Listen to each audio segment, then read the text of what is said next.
Okay, I think we're live. So hello everyone and welcome to today's session. I'm delighted to be joined by the very experienced and knowledgeable Laurie. Some of you may have heard her before, but if you haven't, you're in for a real treat. As always, we'd love to hear from you. Drop us a message, leave a comment.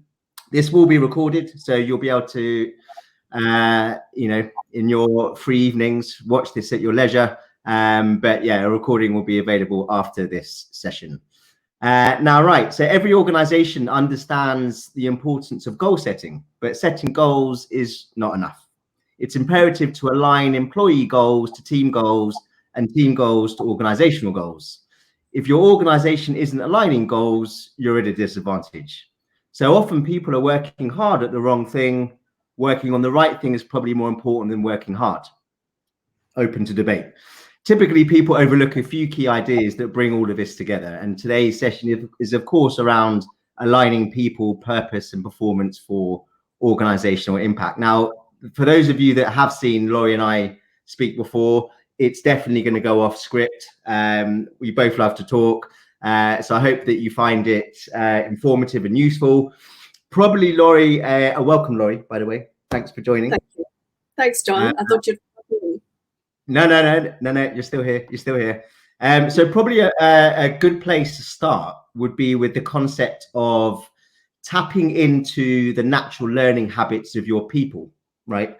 And I guess, Laurie, is it fair to say that aligning people to purpose is easier when we leverage the natural way we work and learn together? Over to you. Exactly. So the point is, sometimes as the learning community or HR or the people supporting the real teams, the people doing the real work, we need to be more invisible. What we need to trust is we should meet them where they are rather than get them to come to us. So when in the old days, and sadly to this day, when we have these random, not random, but classroom training, or we run courses, and often people get nominated to these courses, imagine just turning that on its head.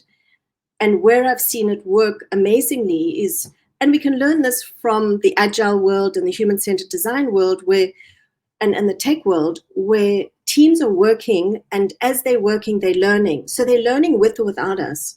So if we can tap into, and as I keep saying, meet people where they are at the time and place of need, we really immerse ourselves and find out what are the kinds of things that we could be doing as the professionals in the learning and performance space, with technology, with any kind of tools that are really going to help them learn and work more effectively together. So I think the big shift now, clearly with more webinars, more online learning, I've been proposing this, for the last 30, 40 years. So this is nothing new, but however, now with just the way we are in the world and the advancements of technology, and young people expect this, which is great. But honestly, it is the way we learn naturally, is when we have a clear purpose, and particularly when we have a shared purpose and we're working and learning with other people. That's the best time to be helping people with their learning and amplifying their efforts, rather than say, stop doing that and come and let's train you. Just something you said, and I know we've spoken at length about this, and it's something that we obviously talk about internally at How Now, but this idea of meeting people where I know you've got a lot to say on that, and I know a lot of people, I think there's still a lot of debate about what that actually means. So I think we would love to hear what your sort of version of that is, and what does it mean, and what does it look like?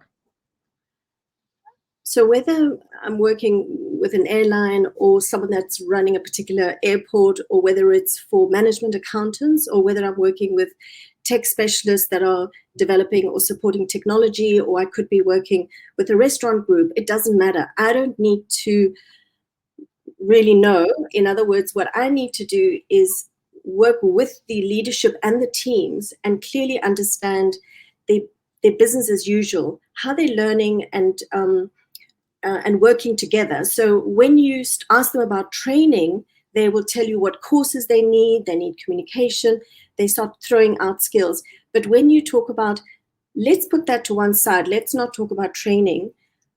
What are you doing every day? What are your habits? And when you ask different questions, when you ask people what's important to them, what are they busy with, what are their key activities every day, and therefore how are they learning informally, let's call it that, to call it something. So how they're learning informally every day. I did this with a whole lot of airports all over the world, and we discovered that people were not sending, the leaders were not sending their team to the central head office of that airline. What they were doing is holding them back and only sending them after 4 years on the job as like an incentive. And they weren't sending them to this, they were not sending them to the central training hub. What they were doing is on the job, they were budding up. So if I'm really good at check-in counter and you better at gate boarding, or you're really good at staying calm when flights are delayed, they started identifying the internal resources and finding the internal practitioners. So not an expert from a theoretical point of view, but the practitioners. So that's what I look for, is I look for what is happening naturally in a group, what are the things they're doing anyway without the L&D and the HR function, and also number two, might there be innovative ideas that we could bring to bring the two together and then enable that. And on that, I guess again, we've spoken about technology a lot in the past. So what is the role of technology in? It's not all about technology, we know that, but what is, in your eyes, the role of technology, and how can organizations really leverage tech to deliver on that? So if I just rapidly go through, I first figure out who the people that we're targeting. So there may be a business objective or transformation, or where is the organization collectively going? Who are the people that we need to engage with? It's normally not just the target group. There's all their stakeholders around them.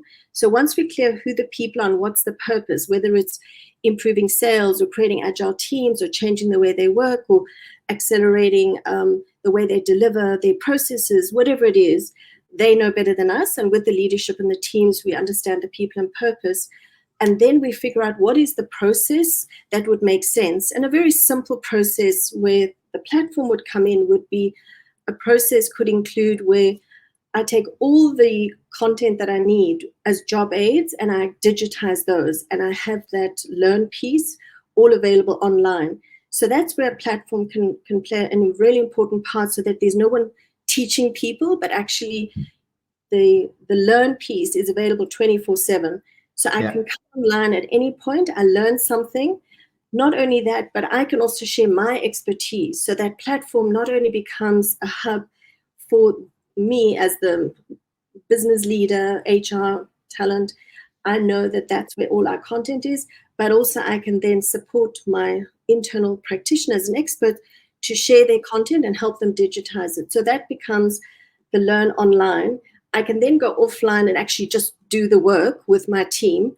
And then that's where my peers, so you've got that online learning, you've got offline learning, you've got digital, you've got social learning, and then you can also have assessment. So it's really a dance between online, offline.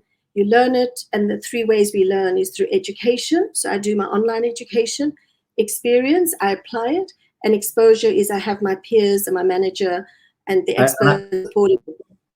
Yeah, I guess with more people working remotely now. Oh, are you still there? Yeah. Okay. I think with more people working remotely, actually, the role of tech in aligning people and culture, and it is more important than it was. But what if we spoke about the role of leaders, and obviously leadership is hugely important. What if leaders aren't on board? So if you're someone that works at an organization and you're watching this and you're going, yeah, that's right, but actually our leadership team aren't on that page, what happens then? Because they're pretty important in the decision-making process and how you drive those outcomes. I mean, it's absolutely classical that any kind of change needs leadership support. I mean, that's not new. However, I would emphasize it even more so nowadays, because if the leaders aren't, as the critical stakeholders, if they don't buy into it, whether it's for the funding, but even beyond that, when I've seen it work is when the leaders are the first one online. They're the first one sharing their knowledge. They're the first one using the technology to share their best practices or their daily insights. And I've seen without mentioning company names, from government agencies to corporates to small SMEs. That's the magic, when the leaders themselves care enough and they actually live it. They live this kind of active learning, which we don't need the World Economic Forum to tell us, but the World Economic Forum and others, research sites will tell you that a future skill that's critical is learning strategies and active learning. I'm not a big, of course you've got to research these things, but if you don't figure that out for yourself, then I'd be a bit concerned. Whether you're a leader or from the L&D function, really a critical skill is this kind of learning and relearning and unlearning every single day. You cannot wait for 3 months for the next course to come up. Of course, I'm not killing courses. There's a place and time for running sessions. That's for another webinar. The webinar, the classroom, whatever you want to do, it's more of an and. It's just that if you're not applying it in the workplace and supporting people's learning in the workplace, and again, we've got so many terms flying around with micro-learning on digital and workplace learning, these are all words, but the point is, where the magic happens is when teams come together, they've got a shared purpose with their leader, and they're just leveraging the best of human psychology, which is the best about us and our natural capacity to learn, and the best of the latest technology. So when those two come together with a shared purpose, that's when I've really, and it's not just when I've been involved. I'm always observing, whether even as a customer go to a restaurant, I'm always observing. I'm in Dubai right now and I'm staying at different hotels or going to different restaurants. I'm always interviewing people, the waiters, the F&B manager, and just learning what are they doing that helps them create that energy that is amazing for a highly successful restaurant or a hotel. And that's when everyone comes together and the leaders have to lead the way, actually. So some people are probably wondering how you're managing to go to restaurants already, but hopefully the rest of us can do that. Well, I guess you can already. Another thing, Laurie, that you've mentioned before is thinking about, I think you say jobs to be done. And sometimes it might be easy to overlook, especially if people think solely about content and learning outcomes first, rather than workplace outcomes and obstacles. How important do you think is it to work out what those jobs are and how learning should drive performance versus, existing for its own sake?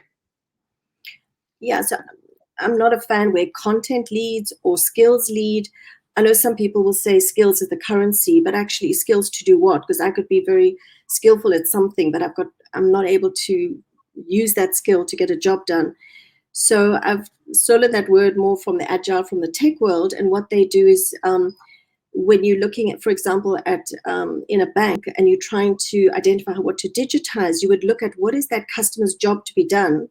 And you'll be fascinated that the teller thought the person's job to be done was to send this money overseas, but actually their real job was something completely different. And therefore they could have done online banking to achieve that job to be done. Yeah. So again, stolen that term from the tech world. And when I'm working, I'll just use a simple example. So let's take at a restaurant, when you want to really upskill the whole team, the job to be done is the end-to-end journey from welcoming the customer, managing the queue, but it really is the job to be done from a customer's point of view. So I wouldn't say you've got the skill of greeting, but rather the job to be done is the customer comfortable? Do they feel welcomed? When I'm clear what my job to be done is, then I can think of the behavior. So what do I need to achieve? My job to be done is to make the customer ensure the customer feels welcome, just to use a simple example. But I've taken some highly technical, very complex, whether it's for corporate accountants doing corporate tax, from Singapore Airlines, or I shouldn't say that, but anyway, airlines, ticketing, and airlines ticketing, for example, highly complicated calculations that need to be done.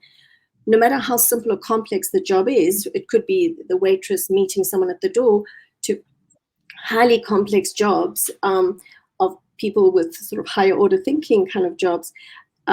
We've been able to break it down into what are the jobs to be done and what do I need to achieve in that job to be done, do, and therefore learn. So my learning should only be driven by an outcome and a performance impact. So if I get that job done, that's going to either send something up or something down. So in other words, from a restaurant point of view, if I welcome my customers effectively, I'm going to improve sales and I'm going to reduce customer complaints. So there's always, that's where the line is, and that's why I use the word syzygy, which means that I'm learning something to do something, to achieve something, and that job to be done is going to contribute to the bigger KPIs, which are the lagging indicators. So things bigger than me, that shared purpose, will go up or down depending on my the leading indicators, which is I've done my job, and because of that, that's really pushed up the team collective. I'm going to use the word KPIs, goals, but metrics. And just going back to the skills as a currency, what are the I know you sort of touched on some of it just then, but what's the issue for you in terms of, because obviously, everyone's talking about skills. So what's the challenge there for you? Well, let me take a tangible example. I was working during the economic crisis with the collection center, and they're the guys that call you when you're behind on your credit card. People were trained up, all the collections team. The bank was burning money because no one was paying their outstanding credit. Not no one. A lot of people weren't paying their outstanding credit card bills. Everybody had skills. There was no question. But only a few people could get the job done. Only a few people could get the customer on the line in a very friendly, positive manner. So the fact that they didn't run away and pretend it wasn't them, they were able to get a commitment to pay the outstanding within the 30 days. And the money did come in. So that person, and I only found a few that could do that, those are the people that we worked together with to determine. It's not about a skill. It was, what are those critical things that when you're able to get that job done, you're able to get customers to commit and then pay for outstanding debt. That's your job to be done. What did you actually do? And we found that they were doing 6 things that were completely different to all the other very skilled people. So their behaviors were more important. They did the right thing that helped. And then based on that, we then reversed engineered the knowledge and skills. So knowledge and skills is a means to get the job done rather than they lead. Yeah, I guess perhaps it's sort of perhaps it's just intertwined, and sometimes it's the same thing. I think obviously skills is the sort of is the buzzword, but I think sometimes it's, you can't you can't measure what you don't track, right? And so if you've got no idea what skills, I think that's the point that people say is, if you've got no idea what skills people have got, i.e. what capabilities, then it's impossible to measure it and to close gaps where maybe people do need to work on. Oh no, so I'm not knocking skills by any means. All I'm saying is to identify the critical skills. So I'm not saying we shouldn't, but skills are often identified randomly or just because it sounds like that's an important skill. But when we speak to the high performers, often they've got 3, 4, 6 skills. I can tell you, even tech companies that are highly successful in sales, the salespeople that are successful have got very particular sales skills, not just any sales skills. Those are the ones that help them to be successful. Those are the skills you want to look for. But the only way you can find those skills is when you understand what are the behaviors that are making them successful. Then you uncover the skills. That's what I'm saying. I'm just saying, don't lead with randomly defined skills. Oh, sales process is, you qualify, then, the usual. But as they need to be more personal around what the actual organization is doing, more mandated in a way. Yeah, and even the Harvard Business Review article, they were talking about the positive deviants. There are people out there that just positively are successful, but they're the deviants. They're not doing what all the other traditionally skilled people are doing. So that's what you want to uncover. You want to find out what are those 3, 6 behaviors that if you introduce those now, they're going to really push up sales, as an example. So so I'm not knocking skills, just to be clear. I'm saying to get the skills, to uncover the skills, be clear, what are the jobs to be done and what are the critical things that drive success, rather than I teach you everything to do with sales. Like people teach closing, when actually closing, it's, that's far too late. It's, have you got the right deals in your pipeline, but that's got nothing to do with selling, generically. There are very particular things that, depending on what you're selling, who you engage with is more important, and then how do you journey along that sales process, which is pretty generic. But for different types of organizations, I found different things are important. Yeah. Yeah, interesting. I've made a note to ask you about your 5P framework. So in fact, before I ask you a question, perhaps you could just take some time to introduce the concept. I think people will find it interesting. Just give us a bit of a background to it and what it's all about. Yeah, so because I've been doing it for over 30 years, I try and make my life easier. So I always, as you know, I love alliteration. So I just try to find, when I keep working with organizations, what do we do? Or even what are they doing? Or even organizations that I haven't worked with and that really drive change, and people feel uplifted, they're upskilled, and they're inspired. What is it? When does that happen? And I've now used that to help, in a very tangible way, I help organizations to figure out, to identify who are the right people, what is the shared purpose, and if it isn't articulated, really make that all conscious, so that as teams are working together at a detailed, and then as a group, collectively, what is the shared purpose that might look a little bit different. The third one would be, then once you know those two, then you only map out the process. So what is that process that they're using every day? Is it during the daily huddles?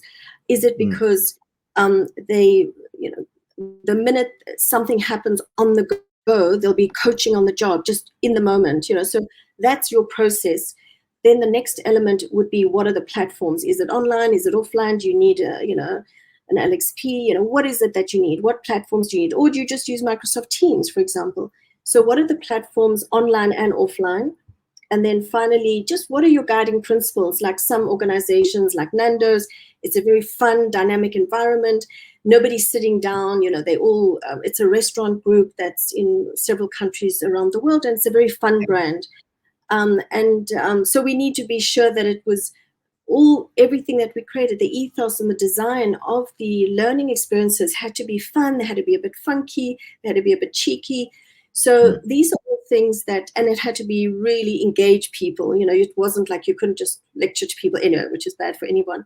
So those are 5 Ps, and it's quite easy that if you've got this as a mental picture in your mind, you can very quickly assess the situation and even design and execute on learning using these as your buckets for putting together a whole ecosystem that works.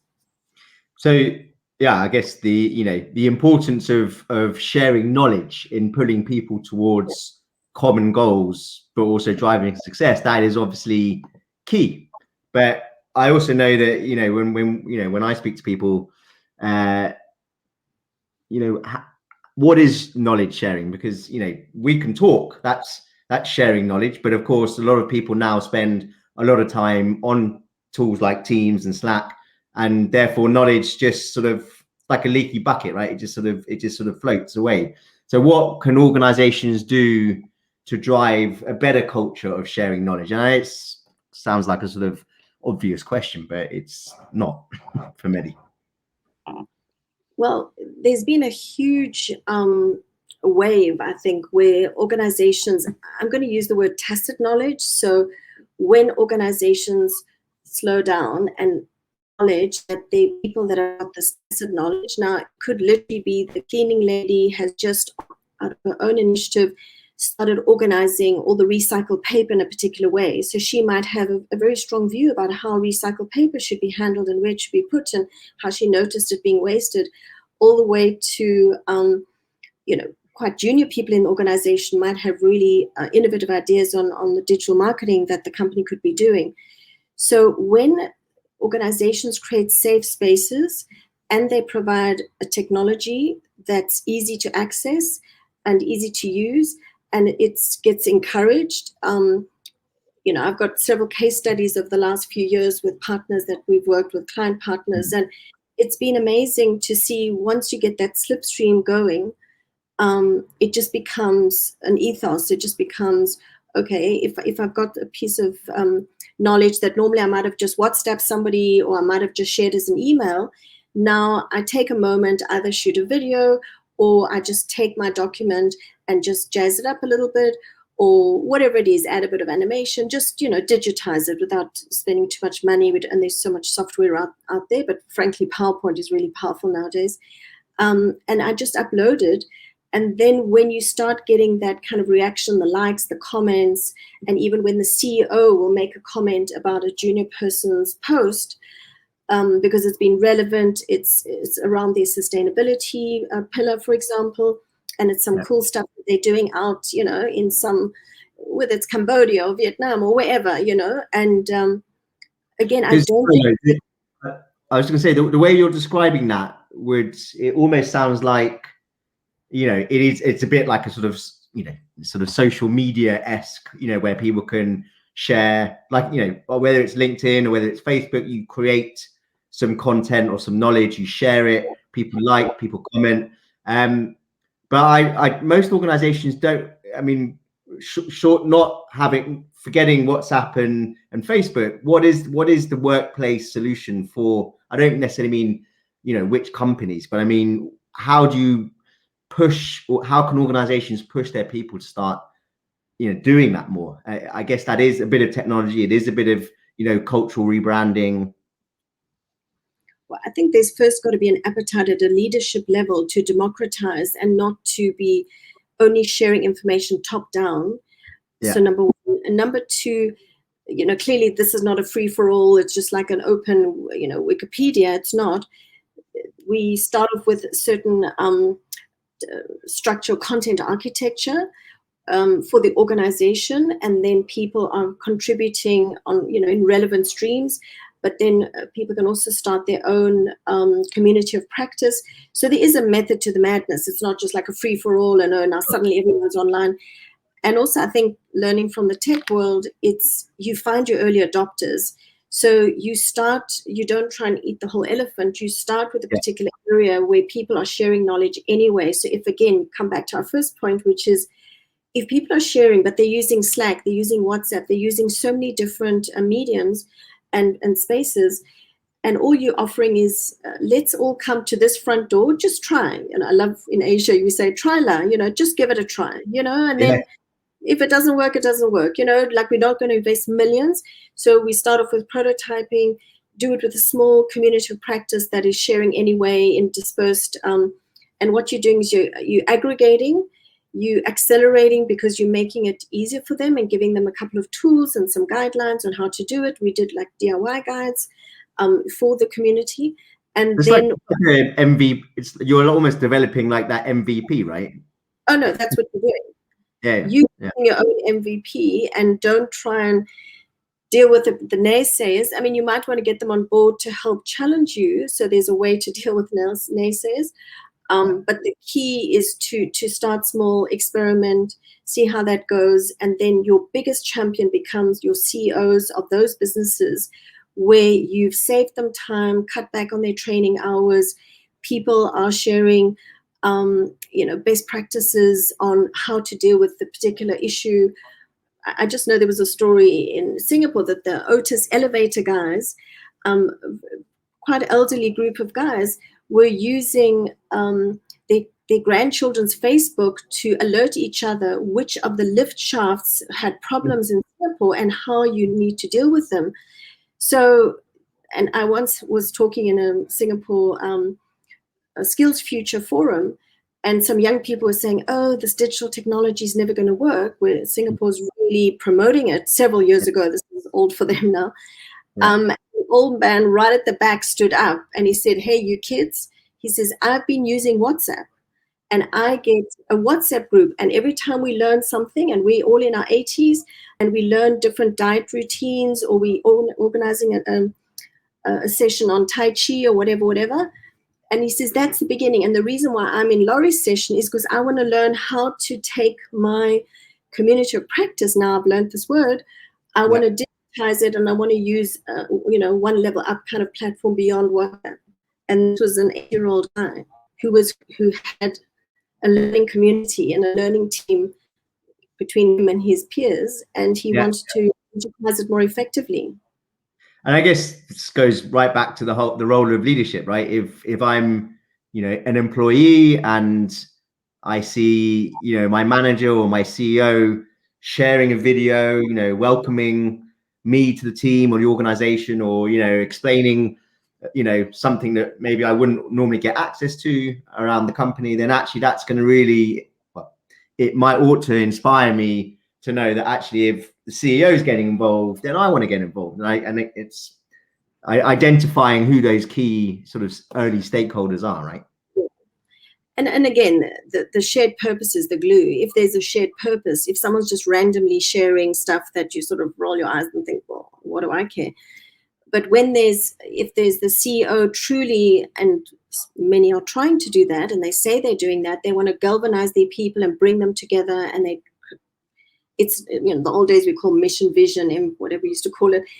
To me, it's about really when there's a shared purpose and there's a bigger call to action, that people feel excited, they want to contribute. It's really about, it's a form of engagement where people are working and learning, and you tick the boxes: engagement, diversity, inclusion, all the words that we're all trying to achieve. Yeah. Training diversity, which freaks me out that someone gets trained on diversity. Just embrace diversity. Just bring in a whole lot of people with different backgrounds, different perceptual views, and do diversity. Just work on a real project, and you'll be amazing how simple it is to break a lot of these barriers. And again, just try something, try small. Yeah. And with the technology as it is today, and the fact is that everyone is sharing, yeah. I would bet money on any organization that people are sharing anyway. It's just that they're doing it without you. So they're sharing knowledge every single minute of the day. That's just human nature. Why wouldn't you want to be part of that?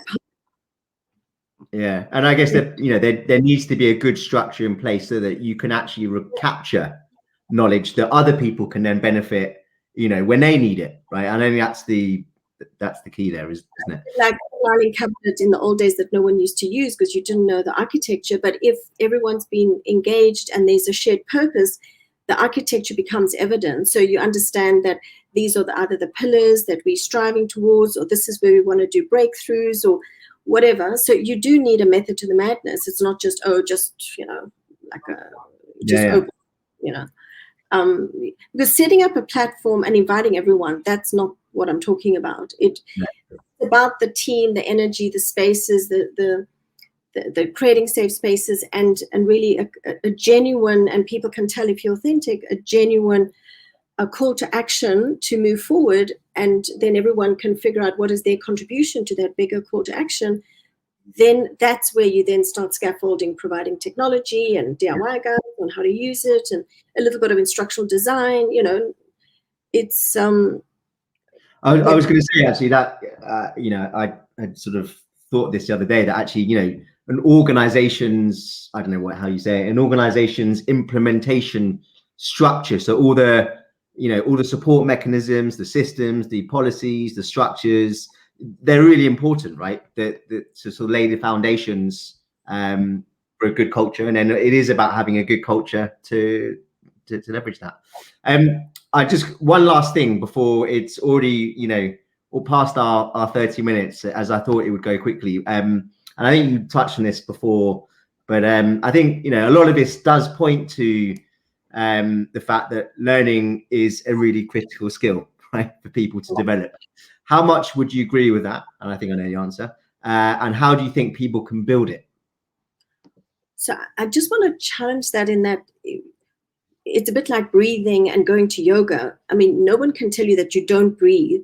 However, yoga teacher is really going to help you, and not only tell you, but the person will demonstrate, and you will practice your breathing. Qigong, yoga, all these things help you to breathe more effectively. The truth is we're all learning, whether we like it or not. It's in us. It's an innate capacity is to learn. Number one. Number two, we've got an innate wisdom. We know far more than what we realize ourselves. That's why it freaks me out when we have to call outside consultants.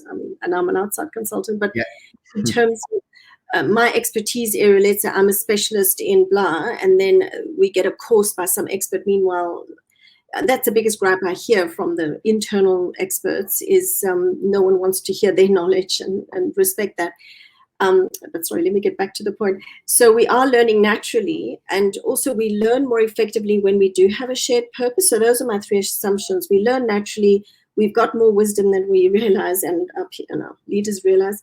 And number 3 is when there's a shared purpose, I've seen people do things that I would never dream they could do when they've got that call to action that resonates. It's got to be meaningful. It's not a call to action. Someone just, it's meaningful to me. And I've seen people with very little skills just suddenly able to get the job done because they will figure it out. They might not have used the traditional skills, but they found a way to do it. So for me, it's let's respect the fact that we're all learning, and let's stop trying to teach people to learn. People are learning. It's just what can we do to amplify and accelerate that learning? And I really believe in social learning. I really believe we learn far better when we're working and learning with others.